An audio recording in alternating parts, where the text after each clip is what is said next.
আসসালামু আলাইকুম। আমি শাকপাল সাদ্দারগান অথেন্টিক নার্সারি থেকে আপনাদের স্বাগতম। ছোট্ট একটি গাছে দেখতে পাচ্ছেন প্রায় ৬টার মতন আম ধরে আছে। এই গাছটার নাম হচ্ছে পুনাই।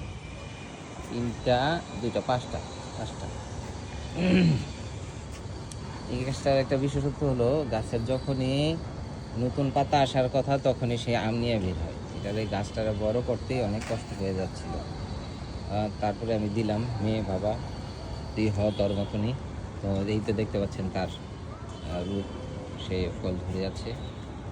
দেখেন সাইজটা মাশাআল্লাহ আরও বড় হবে। তো এটারই আরেকটা দেখেন, দেখেন এটাও সেম ক্যাটাগরির, খালি পাতা বেরোইলেই ফুল নিয়ে বেরোয়, পাতা বেরোলেই ফুল নিয়ে বেরোয়। পরে আমি গাছটাকে কর্তন করে দিচ্ছি কতগুলো, তো নতুন পাতা আসছে আলহামদুলিল্লাহ। দেখি গাছটা বড় হয় কি না। তো এই হচ্ছিল আমার ভিডিও, শেয়ার করলাম আপনাদের সাথে। আসসালামু আলাইকুম। পরবর্তী ভিডিওতে আবার দেখাবো ইনশাআল্লাহ।